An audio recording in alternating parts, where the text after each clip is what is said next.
X pessoas clicaram, tu enxerga onde é que está indo a verba do cliente, isso é muito interessante. Aqui tem outro slide que é um exemplo lá do Google de como é que funciona, então ali são os 4 primeiros anúncios, como eu falei. Uma outra mídia que dá para fazer de Google também, que é bem interessante, são esses bannerzinhos, como vocês podem ver em verde aí, que a gente fez dentro da revista Quatro Rodas para um empreendimento na cidade, de uma imobiliária, tipo da Petri Imóveis que a gente atende, e são banners que a gente escolhe, eu quero que pessoas em Pelotas que estejam em tal e tal e tal site vejam esse meu anúncio e tu paga se a pessoa clicar e for para o teu site. No YouTube é tipo a mesma coisa, então tu paga para se a pessoa ver o teu vídeo mais de tanto tempo, se ela pular, tipo aquele vídeo que tu paga para aparecer antes do vídeo, que tu pode pular, se a pessoa pular, tu não pagou nada por aquilo, então se torna uma mídia muito interessante. Agora, se ela assistir X% do vídeo, tu vai pagar pela visualização dessa pessoa. Uma coisa que é bem interessante também, que dá para fazer com essas ferramentas que eu estava mostrando agora de Google, é o remarketing, né? Que vocês já devem ter visto. Vocês entram em um site, tu é um prospect, aí tu tá lá vendo, por exemplo, nas Americanas lá. Aí tu tá lá vendo uma geladeira. E aí tu sai do tipo das Americanas, aquela geladeira ela te persegue em todos os canais possíveis e fica aqueles bannerzinhos, seja no Face, seja em sites, em outros sites e tal. Isso chama remarketing. A gente rastreia pelo teu IP que tu tá dentro do nosso site e cria um anúncio para que ele siga te impactando em outras mídias. Por que se faz isso e por que é tão interessante? Tu já gastou para levar esse cliente, seja via anúncio, seja via blog, enfim, tu tá despendendo muita energia e tempo nisso, para levar alguém para dentro do teu site. Ele viu o teu site, mas ele saiu, não estava no momento dele de compra, de repente. Mas daqui a pouco pode ser. Então, por exemplo, empresas que têm uma jornada mais longa de compra tende a funcionar bem isso. Por exemplo, é uma empresa de serviço. Vou pegar o nosso exemplo de novo, uma agência. Então, ele entrou no nosso site, quando ele sai, esse cara não vai contratar uma agência no mesmo tempo de jornada que compra uma pizza, certo? Então, a tendência é que ele demore um pouquinho. E nesse meio tempo, eu fico lembrando ele da minha agência, do meu produto, do meu serviço. E aí eu fico reimpactando ele várias e várias vezes. Uma outra coisa muito interessante é que é óbvio, né, que não tem barreiras geográficas. Tipo, eu tenho clientes, por exemplo, da indústria de arroz, que a gente faz anúncio para outros países, para eles importarem, né, esse produto do nosso cliente aqui. Então, a gente cria anúncios em espanhol, em inglês, para o Google, por exemplo, ou até para Facebook, para YouTube, enfim, todas essas ferramentas que a gente comentou. Não tem barreiras geográficas para eu atingir, então eu posso atingir um público de São Paulo, ou de Minas Gerais, ou dos Estados Unidos, ou da África, enfim.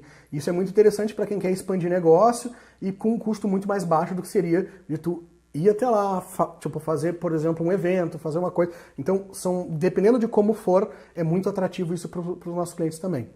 Um exemplo disso que a gente fez foi uma campanha, aquela mesma campanha da Vanguarda lá, e aí, trazendo para como a gente pode trabalhar geograficamente com essas ferramentas, a gente fez uma campanha de raio de 5 km para quem estava perto das lojas, na véspera do Natal. Então, quem estava lá no Facebook, dando uma zapeada às vésperas do Natal, por exemplo, dentro do shopping, onde eles têm uma loja, ele era impactado com mais frequência, porque a gente botou um foco de ser impactado ali. E assim como a gente fez aqui no shopping, a gente pode fazer na volta de um supermercado, onde a gente abriu um novo ponto de venda na Paraíba ou em outro país, então a gente consegue ter soluções de entregar por raio, ou por cidade, ou por estado, por país, enfim, que é muito interessante. E uma coisa que é muito valiosa, que eu acho que é uma das principais vantagens do marketing digital, é que tu está investindo uma grana ali, só que tu está trazendo uma mídia, tu está criando uma mídia proprietária.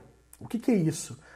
Ao contrário de outras mídias, por exemplo, num jornal que eu faço um anúncio lá, eu estou usando o alcance e os clientes do jornal para pôr a minha marca. Mas ele não necessariamente é meu cliente ou ele fica na minha base. Já quando eu faço anúncios, e isso no Facebook ou no Instagram, por exemplo, ou até no próprio site, onde gera uma lista de e-mail, eu trago esse cliente para minha base. Ele curte lá o meu Face, ele vira fã lá, ou ele curte o meu Insta lá, e aí eu vou criando uma base de pessoas que eu converso sem ter que pagar, ou sem ter que pagar muito caro, que eu consigo pagar mais barato para atingir toda a minha base, porque sim, o Facebook não mostra 100% das tuas publicações para 100% do público. Isso é inviável. Então ele mostra para uma pequena parte ali, no orgânico, no grátis, tipo, que é o que a gente fala, né?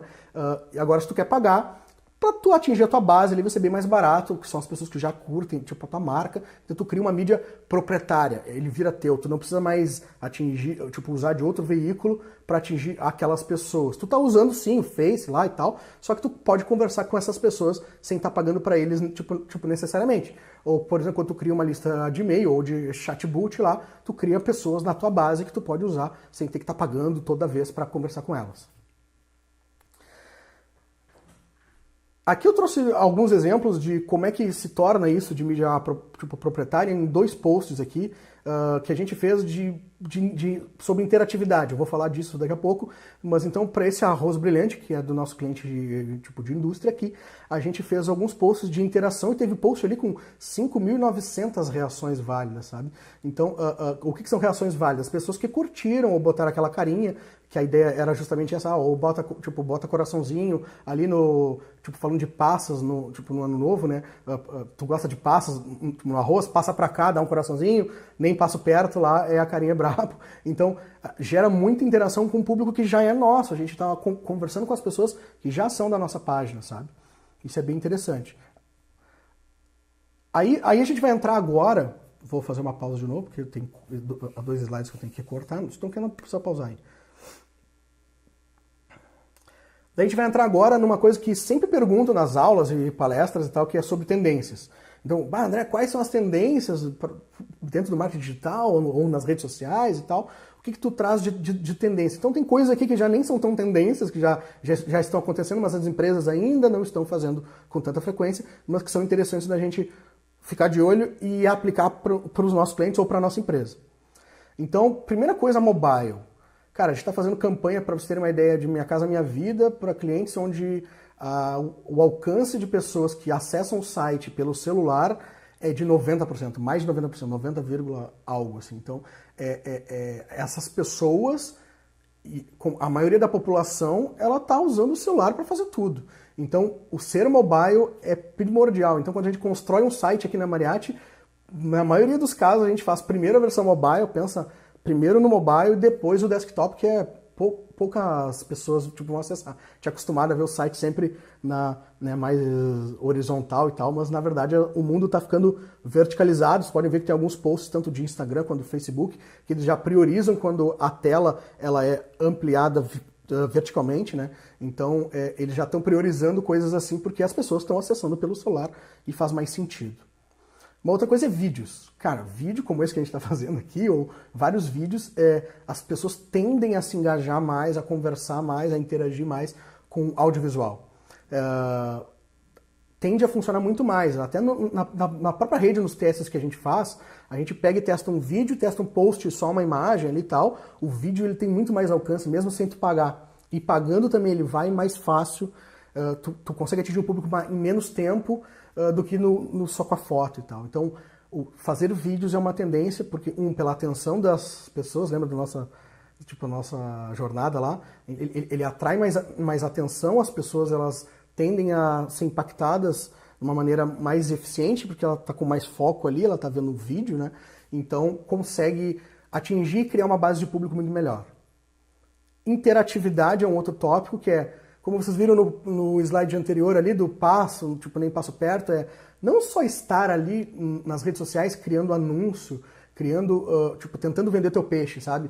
Interage com o público, vê o que eles pensam, faz perguntas abertas. No início tu vai falar sozinho, mas daqui a pouco 1, 2, 3, 10 vezes tem pessoas que começam a conversar contigo e tu começa a criar uma base de clientes que estão te dando direção de o que tu pode fazer dentro do teu próprio negócio. Isso é muito valioso e é muito interessante, porque as pessoas elas conversam, e elas estão ali porque elas querem conversar. Tu tá no Facebook porque tu quer conversar com os teus amigos, com a tua família, e aí vem uma empresa. Se essa empresa fica anúncio, tu passa reto, entendeu? Anúncio, quero pular o vídeo lá. Agora, se for uma coisa interessante, se for uma coisa que faça sentido pro teu público, ele vai ficar, ele vai prestar atenção e tu tem muito mais chance de estar conversando com ele, tanto em anúncio quanto nesse relacionamento com esse cliente também.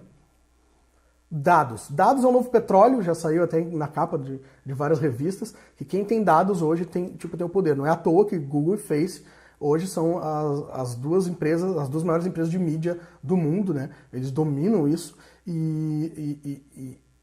faz muito sentido, porque eles têm os dados das pessoas, tipo, eles sabem o que o André gosta de comer, porque ele curte páginas lá, o que o André dá mais like.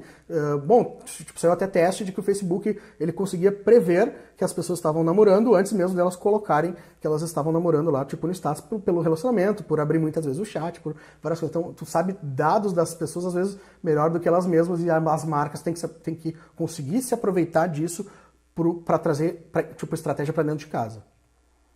Real-time lives. Num mundo onde a gente tem tantas marcas conversando com todo mundo, cada vez mais o usuário, o cliente, ele está prezando por conteúdo real, orgânico, que a gente fala, que tu vê que é de verdade e ao vivo. Quanto mais aquilo tipo, parecer real, ao vivo, ali como o próprio Stories, né, do Face, que aquilo é feito prioritariamente para fazer tipo real time, ali tu tá postando, estou aqui fazendo tal coisa e tal. As pessoas tendem a gostar muito mais disso e a interagir muito mais com isso, e isso traz mais alcance, mais engajamento, mais atração, aquela coisa toda. Então, porque o público engaja muito, a gente tem que se aproveitar e tem que criar coisas com isso também, coisas reais e muito mais ao vivo. Influenciadores locais. A gente já fez algumas campanhas aqui, como por exemplo da cervejaria Javali, que a gente atendeu, que a gente pegou, antes de abrir a própria cervejaria, a gente criou, tipo, a gente abriu um anúncio de